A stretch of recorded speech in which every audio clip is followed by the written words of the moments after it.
Redwine looks to be okay. Got the helmet back on as his teammates try to get the Irish off the field here. 2nd and 10. Crowd is still here. One side and Amari Carter on the other. That is a tight window to try to get in there. Pretty good throw, but great closing speed by Jaquan Johnson to come over there and get involved in dislodging that football from Smythe. A lot of teams have had a lot of trouble with Notre Dame's tight ends. Miami felt they had a good plan. They liked their matchups, and they have taken the tight ends completely out of it tonight, haven't they? Other than the Mack touchdown, that's really about it. Good point. He did go up and get that ball in the end zone. Blindside, ball taken away. Garvin, who had a similar strip sack last week, does it again, forces it, recovers it. Give that man the turnover chain. That's an instant replay of last week. And by the way, he just went around everybody talking about a first rounder. McGlinchey went right around him with speed. Demetrius Jackson is down. He's not able to play. But another young player is making a big statement tonight. Homer in a short game. You get Manny Diaz's thoughts on this turnover chain and its importance. It's more than just a symbol. We were brainstorming, we wanted to do something fun for our players, but obviously we wanted to encourage getting more turnovers from what we had a year ago. But it had to be Miami. We had to have something Miami, and we kicked around a lot of ideas as a staff, and I don't remember who came up with it, but someone said a Cuban link. And once we all looked at what a Cuban link was and how it could look, it was a no-brainer. A.J. Machado is the jeweler to the stars down here. Lots of players in various sports. Rappers have his work, and he created that. Give Miami a local discount, by the way. Homer darts down inside the 10. Some facts and figures on what has become one of the most fun and important aspects of the sport this season. And Mark Richt said it right. If you're 4-5, people make fun of it. When you're undefeated and you're chasing trying to get to a league championship and who knows, maybe into the playoff, it starts to become a big story. And the players are feeding off it. There's so much pride in that, Shane. And it's about them. It's not about taunting the opponent. No. They run off the field after a takeaway to celebrate with their team and the fans. It's a race to their own sideline to get over to the chain. 1st and goal, just inside the 10. Homer battles hard and slammed down there by Myron Tungavaloa-Mosa, backup defensive tackle. Well done. I was wondering if I was hoping to just say his name once tonight. Yeah. Rick, by the way, 2nd year calling plays. He's done that since he got to Miami. Said earlier this was his 1st year, but I think he's continued to evolve and kind of learn what this man can do. What are Malik Rozier's strengths? How do we play to him as an offense? And even with the loss of Walton, this offense has just gotten better the last couple games. 2nd and goal. Rozier just working that play clock, continuing to just manage the game here for Mark Richt. And Homer knocked down at the 5-yard line. To begin to look ahead for Miami. They'll jump into the playoff conversation. The Coastal Division clinched for the first time, and that was the preseason goal for Richt. Amazingly, Miami had never played for an ACC championship, and now they have it clinched for division with 2 games to go. Virginia comes in here in a noon game. Slightly different environment next Saturday. Then they go to Pittsburgh on a Friday night for the regular season finale. Think about where this program was 7 or 8 years ago to where they are tonight. I mean, think of the job that Mark Richt has done in 2 years. Dallas fights down inside the 5. They went 10 seasons with one top 25 finish. One in 10 years. Part of those years you're talking about before they began to turn it around and rebuild it. Well, you go back to 2000 and 2001 and 2002 where Butch Davis built the Miami pride and program back up. And 03 and 04 they were okay, but really since then they have been trying to get back to having a chance to have that pride back, and I think that's why this program is so hungry. No field goal attempt. Canes will go for it on 4th down from just inside the 5. And they just feed DJ Dallas, who lunges for another touchdown.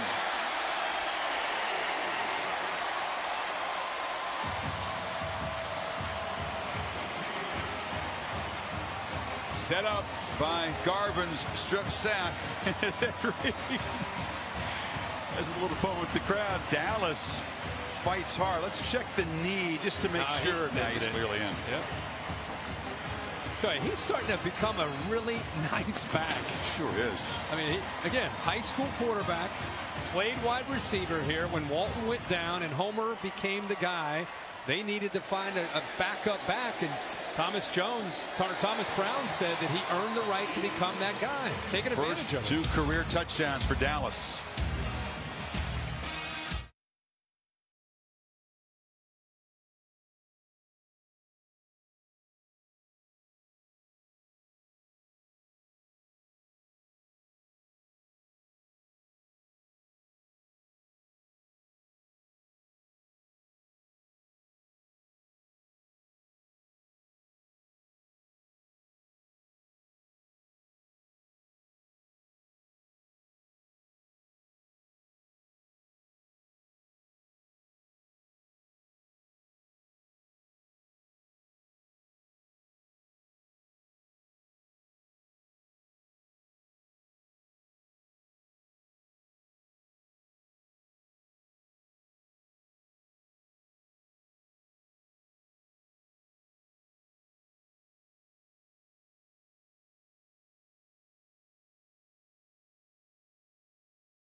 Curtis Wilson on the All-State bus just parked here all week, back-to-back weeks.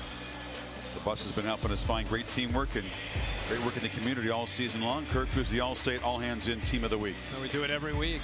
It is the Auburn Tigers, obviously knocking off #1, dominating fashion. Jarrett Stidham a solid day. Kerryon Johnson continues to balance that offense out.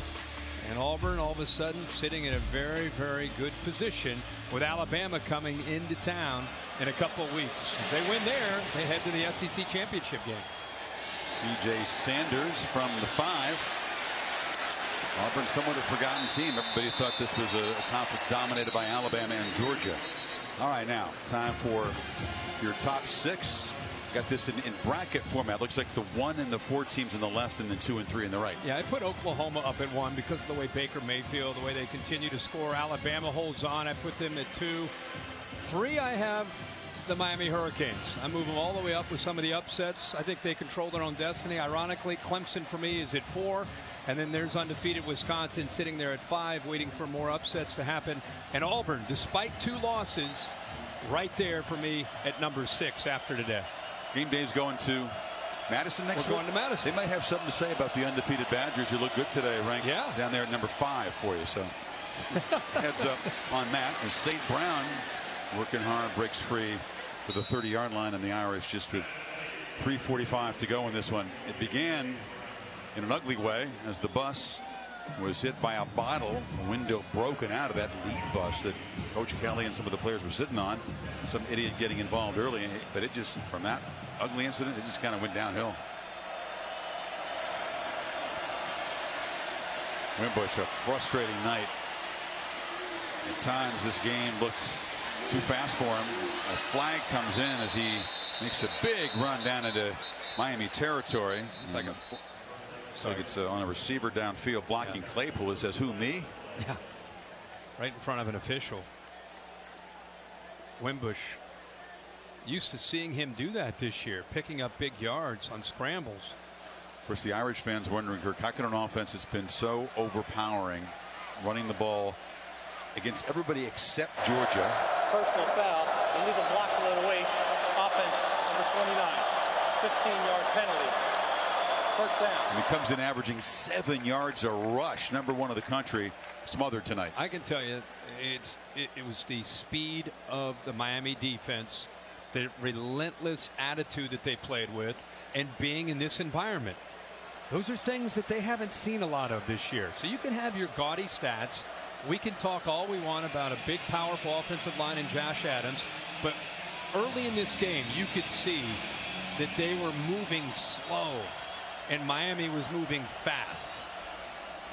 And that speed, as Manny Diaz said, hey guys, you want to be able to continue to try to get back to having a Miami defense. This school known over the years for great defense. These are the kind of games that the great Miami defense build their legacy on.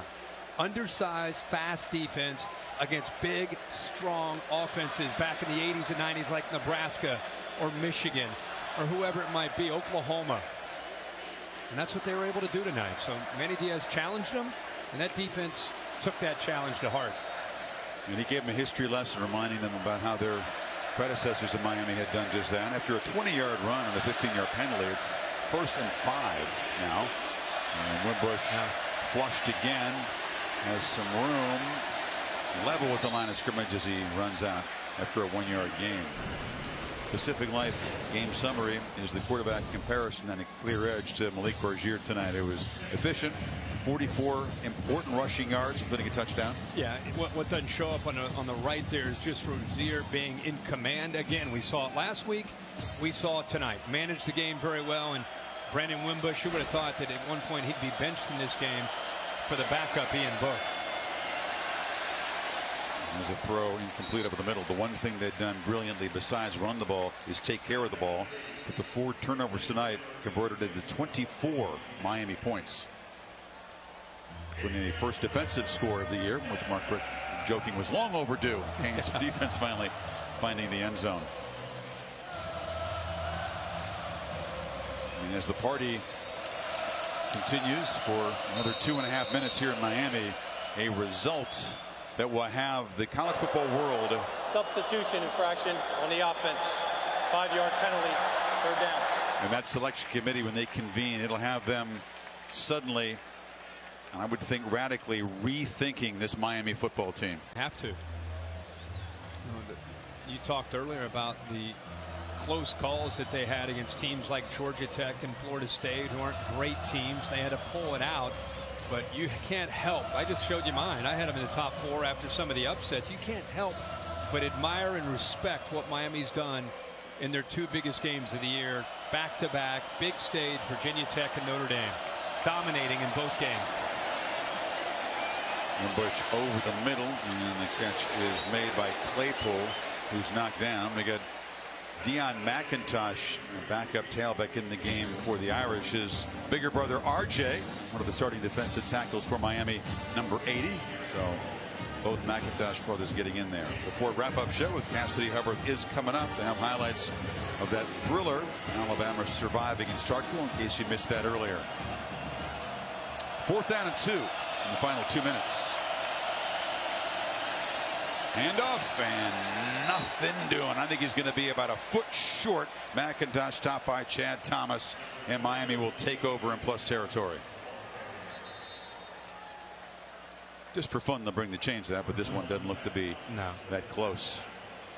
I agree it's a combination of upsets above them, but the strength of statement here by Miami. If you rank Notre Dame 3rd, and you did that with conviction, They come in here, they were no match for Miami.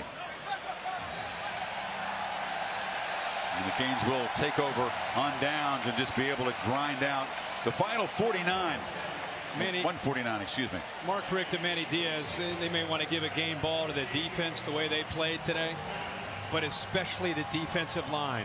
They were challenged all week with this Notre Dame offensive line. And R.J. McIntosh, Kendrick Norton on the inside played great, getting off of blocks. Chad Thomas, Trent Harris, Joe Jackson. We saw Jonathan Garvin rotate a lot of bodies, and all of them had a big impact on this game. There's R.J. By the way, the McIntosh brothers in this game have a younger brother, Kenny, who's a highly touted running back recruit in the class of 19. So each brother's trying to recruit the younger brother to their school. Evan Sheriffs comes in, the backup to take a knee. And this crowd on its feet, roaring as it has been from well before kickoff, to show its appreciation for this Miami team. And they're all coming back next week for the noon game against Virginia with the Coastal already clinched, right? Don't taunt these. No, I'm just saying. I'm not taunting. I'm saying okay. Let's keep this party going. It's been 2 great weeks. Early kick next week.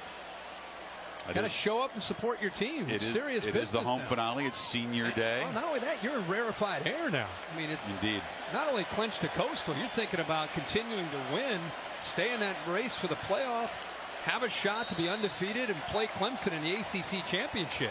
Can't let up now. What a clean performance. Miami, no turnovers. 1 penalty was a delay of game. Catholics versus convicts. No. Conviction.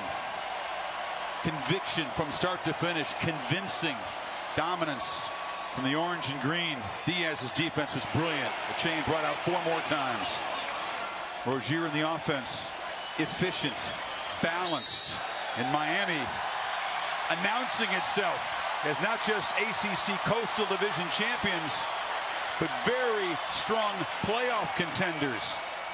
National title contenders in year 2 for Mark Richt.